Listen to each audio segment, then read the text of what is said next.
బాలికలకు నా నమస్కారాలు.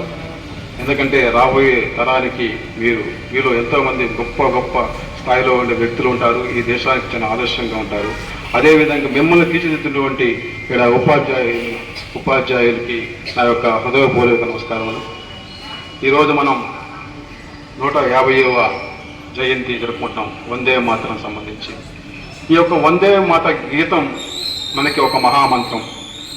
దీన్ని మన భారతదేశ ప్రధాని శ్రీ నరేంద్ర మోడీ గారు గత నెలలో జరిగిన మన్ కీ బాత్ కార్యక్రమంలో దీని గురించి చెప్పడం జరిగింది.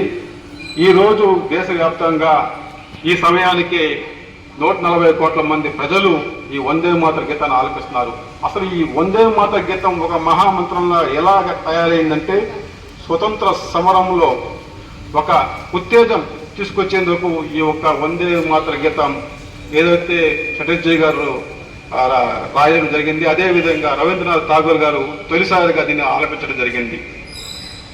ఏదైతే ఇంగ్లాండ్ నుంచి బ్రిటిష్ వారు మన దేశానికి వ్యాపారం చేసుకోవడానికి వచ్చి మనలో ఉన్న 30,000 మందిని వాళ్ళకి అనుకూలంగా చేసుకొని, అప్పట్లో మన భారతదేశం జనాభా 40 కోట్లు మాత్రమే. మన భారతదేశం జనాభా 40 కోట్ల మంది జనాభాని బ్రిటిష్ వాళ్ళు వాళ్ళ ఆధీనంలోకి తీసుకొని బ్రిటిష్ పరిపాలన చేశారు.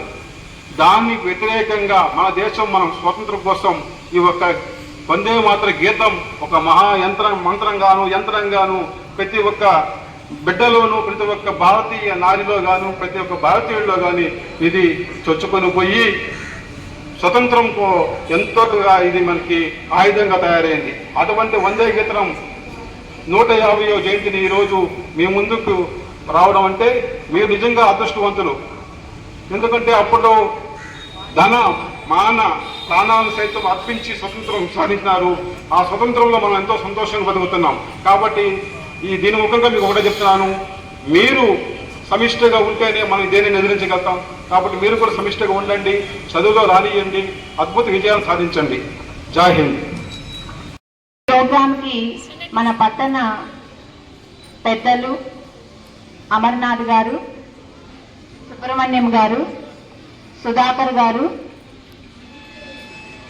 పెద్దలు ఈ కార్యక్రమానికి మన స్కూల్కు హాజరయ్యి ఇది విజయవంతంగా మనము జరుపుకోవడానికి వాళ్ళు సహకరించడం జరిగింది. మనతో కలిసి ఈ కార్యక్రమంలో పాల్గొన్నందుకు పాఠశాల తరఫున వాళ్ళకి ధన్యవాదాలు తెలియజేస్తున్నాం. సో బంకిం చంద్ర చటర్జీ గారు